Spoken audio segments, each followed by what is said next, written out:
खामोशी से पड़े रहो वरना बाहर फेंक दूंगा। मैंने खूनख्वार गुर्राहट से उसे घूरते हुए कहा।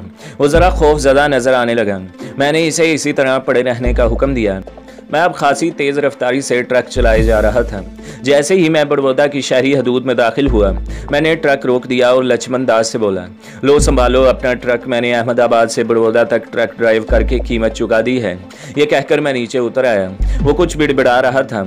मैं आबादी की तरफ बढ़ गया। पीछे देखा तो ट्रक चला जा रहा था। मेरे होंठों पर बेख्तियार मुस्कुराहट फैल गई। यहाँ मुझे एक रोड साइड पर होटल दिखाई दिया। होटल क्या था, एक छोटा सा छप्पर नुमा चाय खाना था। मैं अहाते में बिछी हुई बेंच पर बैठ गया। थकन और नींद से बुरा हाल हो रहा था मेरा। कमबख्त लक्ष्मण ने मुझे ज़रा भी सोने न दिया था और अहमदाबाद से यहाँ पहुँचाने के लिए खूब कीमत वसूल की थी मुझसे। मैं टांगे पसार कर लेट गया। न जाने कितनी देर सोया रहा था कि किसी ने झंझोड़ कर जगा दिया। वो एक खिदमतकार था। मैं पू फटने से दिन चढ़े तक सोया रहा था। धूप की चुभन से मेरी अलसाई हुई आंखें चुंधिया रही थीं। ओए उठ जा, काफ़ी देर हो गई सोए हुए तुझे। गाहक आ रहे हैं। वो भला मानस था। बेचारे ने मुझे सोया देखकर सोने ही दिया था और मेरी नींद पूरी होने के बाद ही उठाया था मुझे। कोई बिक्री भी करवाएगा या ऐसे ही फोकट में? हाँ हाँ यार, तेरी बड़ी मेहरबानी। ये बता नाश्ते में क्या मिलेगा? नाश्ता? वो हैरत से बोला। अरे भाई मियाँ, दोपहर हो गई है, खाने का पूछ खाने का। और मैं चौंक पड़ा, गोया मैं शहर से दोपहर तक सोया रहा था। अच्छा बता फिर खाने में क्या है? मैंने पूछा। दाल फ्राई, सब्जी फ्राई और मुर्गी। वो बोलता चला गया। गोश्त तो नहीं खाता, मैंने दानिस्ता कहा। वो मुस्कुरा कर बोला, तो क्या तू ब्यासी है? ब्यासी सब्जी खोर को कहते हैं जो गोश्त नहीं खाते। हाँ ऐसा कर, दाल फ्राई ले आ और 2 रोटियां। अभी लाया। वो जाने लगा तो मैंने रोका। मुंह हाथ कहाँ से धोऊं? वो सामने नलका है, हैंडपंप। इसने सामने इशारा किया। मैं हैंडपंप की तरफ बढ़ गया। मैंने हाथ मुंह धोकर दोबारा बेंच और मेज़ के पास आ बैठा तो खिदमतगार प्लास्टिक की प्लेट में गर्मा गर्म दाल फ्राई और 2 तंदूरी रोटियां ले आया। दाल बहुत जायकेदार और लजीज थी। मैंने 2 नान खाने के बाद एक और मंगवाया। फिर खिदमतगार को बुलाकर पैसे पूछे। 20 रुपए। चाय मिल जाएगी? बिल्कुल मिल जाएगी। ज़रा देर में वो चाय भी ले आया। मैंने चाय पी और वो फिर आदम का 25 रुपए दे दो। मैंने 25 रुपए और 5 रुपए इजाफी टिप के तौर पर दिए। वो खुश हो गया। लगता है आज होटल का मालिक नहीं आया, तुम खुद ही संभाल रहे हो आज सारा काम। मैंने यूं ही बात से बात निकालने की गरज से सामने खाली मगर साल खुर्दा से काउंटर की तरफ देखकर कहा, हाँ जी, मालिक बड़ा दयालु है, मुझ पर बड़ा यकीन करता है, इसलिए मैंने तुम्हें सोने दिया था। तुम्हारी मेहरबानी। अच्छा ये बताओ, घुनसाला जाने वाली बस कहाँ से मिलेगी? इधर ही से मिलेगी, अभी आने वाली है। कितना किराया लेगी? 15 रुपये। बड़ी मेहरबानी। वो चला गया। ज़रा ही देर में सामने से बस आती नजर आई। मैं इसमें सवार हो गया। घुनसाला बड़ौदा के मगरिब में 5-6 मील मसाफात में था। 1 घंटे में बस ने मुझे वहाँ उतार दिया। मेरे असल मिशन के आगाज़ का ये अहम मुकाम था। यहाँ बहुत से हिंदुओं के मुख्तलिफ फ़िरक़ों के बहुत से मंदिर नज़र आ रहे थे। अब मुझे यहाँ बहुत मोहतात रहने की ज़रूरत थी। ये इलाका दुश्मन एजेंटों का गढ़ था जो जंगल के साथ साथ खलीज खंबात के साहिली इलाके तक चला गया था। एक बात मेरे हक में जा रही थी, वो ये कि दुश्मन मेरा चेहरा नहीं पहचानते थे, मगर बावजूद इसके मुझे फूंक फूंक कर कदम बढ़ाना था। ये बहुत हसास इलाका था। ज़रा भी किसी मुश्तबा शख्स को बेमकसद मटर गश्त करते देखकर इंडियन इंटेलिजेंस के अफराद चौंक सकते थे।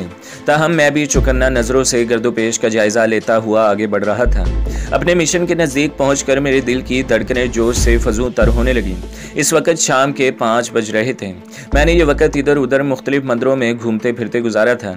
जब शाम के साये तारीकी में ढलने लगे तो मैं मंदिरों के पिछवाड़े वाक़ई इस जंगल में दाखिल हो गया जिधर दुश्मनों के मजबूत नेटवर्क का खुफिया हेडक्वार्टर था। मैं अंधेरे जंगल में आगे बढ़ता चला गया, यूं जैसे खूनख्वार भेड़ियों की गुच्छार की तरफ बढ़ रहा था। जंगल के बस में पहुंचा तो सामने दरख्तों के झुंड की तरफ से मुझे रोशनियां सी फूटती नजर आईं। अब मैं बिल्कुल मोहतात हो गया था। रोशनियां दुश्मन के खुफिया हेडक्वार्टर का पता देती थीं। मैं आगे बढ़ने लगा, जरा करीब पहुंचा तो सामने झील दिखाई दी। झील की दूसरी तरफ एक चौबी प्लेटफॉर्म था और इसके बाद वो 2 मंजिला और वसी रकबे पर फैली हुई खुश्त अरगवा सी बनी मजबूत इमारत नजर आई। ये इमारत मुस्ततील थी, बादियों नज़र में किसी होटल नुमा इमारत ही का मंजर पेश करती थी। मैं कद आदम उगी झाड़ियों में दबका हुआ इस इमारत की तरफ बगौर तकने लगा। इमारत की छत पर भारतीय परचम लहरा रहा था। इमारत के बाहर चंद भारी भरकम फौजी गाड़ियां नजर आ रही थीं। ये मुझे फौजी छावनी की तरह का ही इलाका मालूम हो रहा था, मगर हैरत की बात तो ये थी कि यहाँ सिक्योरिटी का कोई ख़ास इंतज़ाम नज़र नहीं आता था। ज़रा मज़ीद करीब जाकर बगौर देखने पर मुझे इमारत के भारी भरकम मेहराबी मेन गेट के मेहराबी पेशानी पर मखसूस मोनोग्राम दिखाई दिया और मैं धक से रह गया। ये रॉ का एक फॉरवर्ड ग्रुप डेथ सर्कल था। जब ऑन सर्विस था तो हमारे जासूसों ने इसके मुतल्लिक खुफिया इतला भी पहुँचाई थी कि रॉ के मुख्तलिफ विंग थे जिनमें एक डेथ सर्कल ख़ास तौर पर पाकिस्तान के अहम राज चुराने के लिए तश्कील दिया गया था। अब मेरा शुबा यकीन में बदल गया था कि राजा पटेल से लेकर सुनील और सत्यापाल तक ये सारे लोग रॉ की एक ज़ैली शाख जो बिलखसूस पाकिस्तान के खिलाफ खुफिया कार्रवाइयों में मसरूफ़ थे डेथ सर्कल से ही ताल्लुक़ रखते थे और इन लोगों ने सुल्तान जहाज़ेब को भी अपना आला कार बना रखा था। इसका मतलब था कि ये खुफिया नेटवर्क डेथ सर्कल का ही था जो हाल ही में तश्कील दिया गया था। ये सोचकर चंद सानिये में गर्दो पेश की सुनगुन लेने की कोशिश करता रहा। इसके बाद आगे बढ़ा और सबसे पहले छुपता छुपाता हुआ झील के किनारे किनारे चलता हुआ इमारत के अकब में पहुंचा तो बुरी तरह ठठक गया। इमारत के अकब में तो जैसे जंगल में मंगल का समा था। यहाँ खुला मैदान था और रोशनियों का अच्छा खासा बंदोबस्त किया गया था। बावर्दी वेटर हाथों में ट्रे लिए इमारत के अंदर बाहर आते जाते नजर आ रहे थे। मेज़ें और कुर्सियां भी नजर आ रही थीं। वस्त में होशरुबा हसीनाएं झिलमिलाते लिबासों में मखसूस वर्दी पोश इंडियन अहलकारों के शाना बशाना जाम लूंढाती नजर आ रही थी। गोया यहाँ अच्छा खासा जश्न का समा था। मुझे हैरत थी कि क्या इन्हें अभी तक अपने नुकसान का इल्म न था या फिर यह सब एक मामूल का हिस्सा था। यकीनन यही बात हो सकती थी। इमारत के अकब में भी बड़ा सा दाखिली दरवाज़ा नजर आ रहा था। यहाँ अफसरों के अलावा मुसल्ले गार्ड्स भी चौकन्ना अंदाज में एक हिसार कायम किए खड़े थे। अगरचे इनके हाथों में भी खाने पीने की प्लेटें नजर आ रही थी, इसके बावजूद भी इनके अंदाज़ो अतवार में चौकन्नापन बदर्जा आतम नजर आ रहा था। ये लोग यहाँ बैठकर मेरे वतन के खिलाफ नापाक साजिशों के तारोपूत बुनने में मसरूफ रहते हैं और मैं इनकी नींदें हराम करने किसी भी वक्त इन पर कहरो गजब की बिजली बनकर टूटना चाहता था। मेरा जहन तेजी से काम करने लगा था। मैंने देखा कि उन्होंने जिधर खाने पकाने वगैरह का बंदोबस्त कर रखा था इस जानिब वेटरों के आवक जावक आमद नजर आ रही थी। मैं जहन में उभरने वाली एक फौरी ख्याल के तहत मज़कूरा सिमत में रींग गया। अपने देश में होने के जाम में इन लोगों ने अपना सिक्योरिटी का भी कुछ खास इंतजाम नहीं कर रखा था माँ सिवाय इन्फॉर्मेलिटी के। चुनाचा मैं इनकी इस अयाशाना और जाम अमेज़ गफलत से पूरा फ़ायदा उठाना चाहता था। लिहाजा मज़कूरा जगह के करीब आकर मैं घात लगाए बैठ गया। यहाँ लवाजमात खुर्दनोश की रसदो तरसील का इंतज़ाम बड़ी बड़ी मेज़ों पर नज़र आ रहा था। एक जानब अलाव रोशन था जिन पर सालम मुर्ग भूने जा रहे थे। यहाँ वेटरों की पूरी खेप नजर आ रही थी जो अपने अपने कामों में मुनहमक थे। वो यकीनन किसी मकामी होटल से ही ताल्लुक़ रखते थे। मैं अभी जल्दबाजी से काम लेना नहीं चाहता था, वरना अगर इन्हें ज़रा भी शक हो जाता कि मैं यहाँ इनकी शहरक के करीब पहुँच चुका हूँ तो ये लोग अपने साए से भी मोहतात हो जाते। फिर मेरे लिए अपने मिशन को पाया तकमील तक पहुँचाना बहुत नामुमकिन हद तक मुश्किल हो जाता। मेरा मकसद महज इन्हें जहन्नम वासिल करना ही नहीं था, वरना मैं चाहता तो डेथ सर्कल की इस हेडक्वार्टर की इमारत को बारूद का ढेर बना डालता। मेरा असल मकसद इनके दीगर असल और अहम ठिकानों और इनके पूरे नेटवर्क की जड़ों को तलाश करना था और यह तभी मुमकिन हो सकता था जब मैं इन्हें इसी तरह ख्वाब गफलत में रखते हुए अपने मिशन का आगाज़ करूं। न जाने ऐसे और कितने डेथ सर्कल के ठिकाने थे, मुझे इन सब का पता चलाना था, या फिर इनके असल हेडक्वार्टर का जो एक तो खलीज खंबात में था और दूसरा मुझे यहीं लगता था। अब देखना यह था कि पाकिस्तान के खिलाफ नापाक साजिशों के अहकामात डेथ सर्कल के कौन से ठिकाने से मौसूल होते थे और वही असल हेडक्वार्टर था। इतना तो मैं अंदाज़ा लगा ही चुका था कि डेथ सर्कल की इमारत में होने वाला यह जश्न मामूल का हिस्सा था और इन्हें सर्व करने वाले वेटर्स मकामी होटल से ताल्लुक़ रखते थे। इनकी मुझे एक गाड़ी भी खड़ी नजर आई जिसकी बॉडी पर होटल के मखसूस मोनोग्राम के साथ होटल 5 स्टार का नाम भी कुंदा था। यह वैन सफ़ेद और नीले रंग का इम्तजाज थी। मैं खामोशी से वैन के अंदर दाखिल होकर सेट के नीचे दबक गया और घंटों वहीं पड़ा लेटा रहा। काफ़ी देर गुजर गई और ये हंगामा और शोरो गज़ब तमाम हुआ तो मुझे कुछ लोगों के कदमों की आहट के साथ बातें करने की भी आवाज़ें सुनाई दी। होटल 5 स्टार का थका मांदा अमला वापस हो रहा था। ये लोग सब वैन में सवार हुए और वैन एक झटके से आगे बढ़ गई। 10-15 मिनट तक वैन शायद नाहमवार रास्तों पर दौड़ने की वजह से बुरी तरह हचकोले खाती रही। इसके बाद गालबन एक पुख्ता सड़क पर आ गई तो कुछ सुकून मिला, वरना तो सीटों के नीचे सुकड़े सिमटे दबके हुए मेरे वजूद की चोलें तक हिल गई थीं। ये सफ़र मजीद 15 मिनट तक ही जारी रहा था और इसके बाद वैन रुक गई। वो लोग सब बारी बारी उतरने लगे। मैं मजीद 5-10 मिनट सीटों के नीचे दबका रहा था। फिर जब मुकम्मल खामोशी छा गई तो मोहतात अंदाज में सीटों के नीचे से निकला, वैन की खिड़की से बाहर झांका। सामने मुझे एक बुलंदो बाला होटल की इमारत नजर आई। वैन इसके अहाते में खड़ी थी। चंद लोग जो अमले के ही आदमी नजर आते थे दिखाई दिए। इसके बाद आइसगी से वैन काकवी दरवाज़ा खोलकर बाहर उतर आया। इसके बाद अपना हुलिया ज़रा दुरुस्त करके मैं होटल के दरवाजे की तरफ बढ़ गया। रात अपने आखिरी पहर में थी। होटल के शीशे वाले दरवाजे के अंदर लॉबी में सन्नाटा था। रिसेप्शन में भी कोई नज़र नहीं आ रहा था। मैंने दरवाज़ा ज़रा धकेला तो खुलता चला गया। लॉबी में सोफे बिछे हुए थे। मैं एक पर जाकर खामोशी से बैठ गया। एक स्वीपर को मैंने चिकने फर्श पर वाइपर रगड़ते देखा। मैंने इससे पूछा, भाई मुझे होटल के मैनेजर से मिलना है, वो कहाँ मिलेंगे? वो सियाह रंगत का स्वीपर सर से पांव तक मेरा जायजा लेते हुए बोला, मैनेजर साहब तो सुबह 10 बजे ही आते हैं। हाँ, पप्पू मियाँ से आपकी मुलाकात हो सकती है, वो अभी 1 घंटे में आ जाते हैं। क्या कोई कमरा वगैरह चाहिए? इसने आखिर में पूछा। हाँ नहीं, कमरा तो नहीं चाहिए, नौकरी के लिए आया था, अगर कोई बैरागेरी मिल जाए तो। मैंने कहा, नौकरी? इसने सवालिया अंदाज में दोहराया, फिर बोला, पप्पू मियाँ यहाँ के हेड वेटर हैं, इनसे बात कर लेना। मैनेजर तो बहुत अकड़ मिजाज आदमी है, वो तो तुम्हें देखते ही निकाल बाहर करेगा। बड़ी मेहरबानी तुम्हारी, मैं फिर हेड वेटर पप्पू मियाँ से ही मिल लूँगा। वैसे क्या मुझे यहाँ काम मिल जाएगा कोई? मैंने आखिर में ज़रूरतमंदों की तरह उम्मीद भरे लहजे में पूछा। शायद पप्पू मियाँ तुम्हारा काम कर दें, वो बड़े दयालु आदमी हैं। वो कुछ सोचते हुए बोला, तुम कहाँ से आए हो? मैं इधर ही रहता हूँ, अशोक नाम है मेरा। मैंने झूठ बोल दिया और वो सर हिलाते हुए दोबारा अपने काम में मगन हो गया। होटल का माहौल बहुत साफ सुथरा था। 1 घंटे बाद मैंने 4-5 बावर्दी वेटर्स को देखा जो आपस में बातें करते हुए रिसेप्शन काउंटर पर आन खड़े हुए। इनमें एक वेटर ने मखसूस वर्दी पहन रखी थी। मैं समझ गया यही हेड वेटर पप्पू मियाँ था। वो दूसरे वेटर्स को हिदायत दे रहा था। जब वो तन्हा रह गया तो इसकी मुझ पर निगाह पड़ी। फिर इससे पहले कि वो मुझे पुकारता, मैं जल्दी से उठकर इसकी तरफ बढ़ा। मुस्कुरा कर इसकी तरफ मुसाफा करने के लिए हाथ बढ़ाते हुए बोला, पप्पू मियाँ आप ही का नाम है? मैंने दानिस्तान अंधेरे में तीर छोड़ा। इसने तुअनो करहन मुझसे हाथ मिलाया और सपाट लहजे में इस बात में सर हिलाते हुए बोला, हाँ मेरा नाम ही पप्पू है, मगर तुम कौन हो? इसने आखिर में मुझे सर तपा देखते हुए पूछा। इस असना में एक और वेटर भी वहाँ आकर खड़ा हो गया। मेरा नाम अशोक है, मुझे गिरधारी लाल ने आपके पास भेजा है।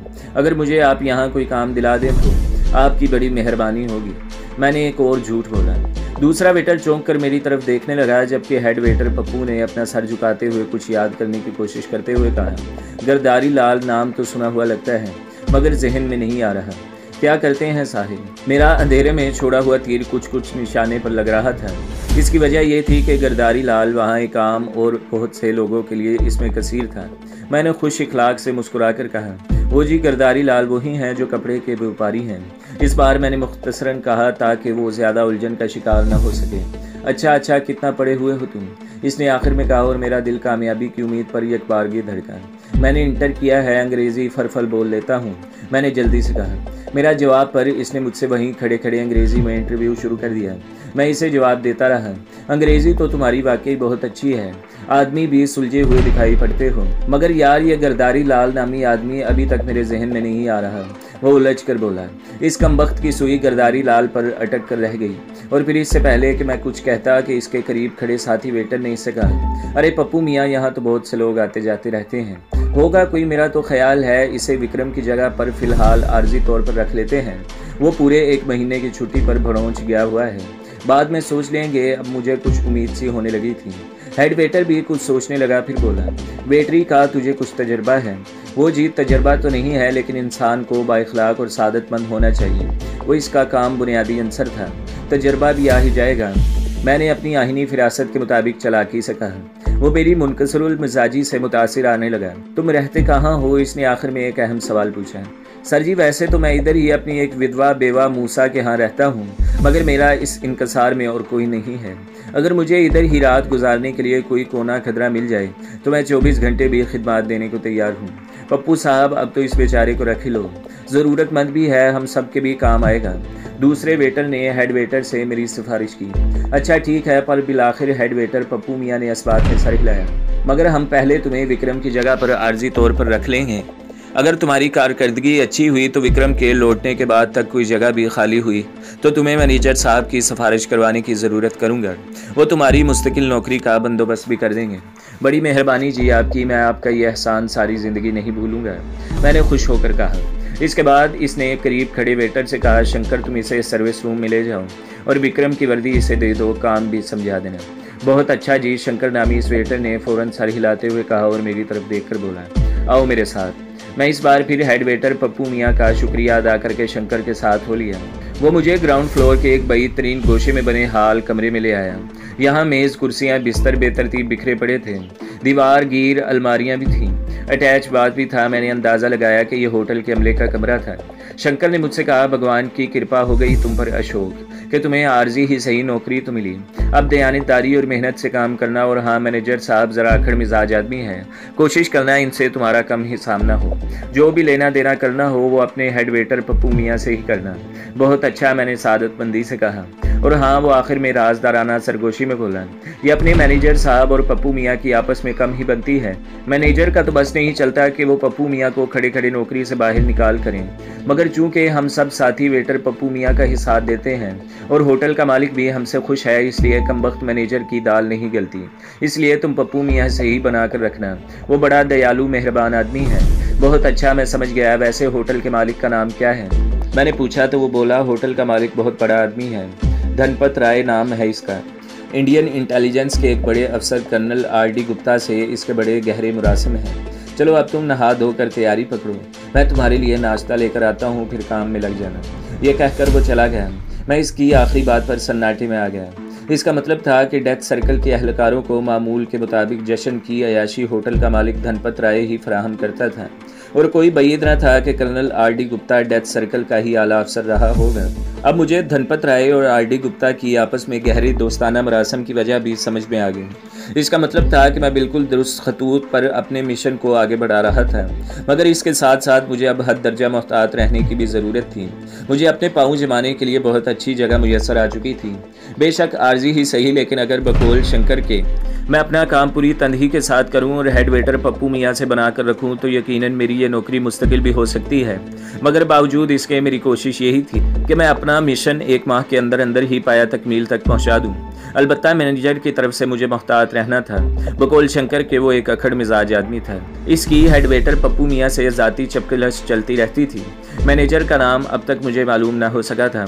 बाहर तौर मैंने इससे दूर ही रहने का फैसला किया था। मैं नहा धोकर निकला तो शंकर एक ट्रे में नाश्ता ले आया। हम दोनों ने इकट्ठे नाश्ता किया। इसके बाद मैंने वेटरों वाली वर्दी पहनी और काम में जुट गया।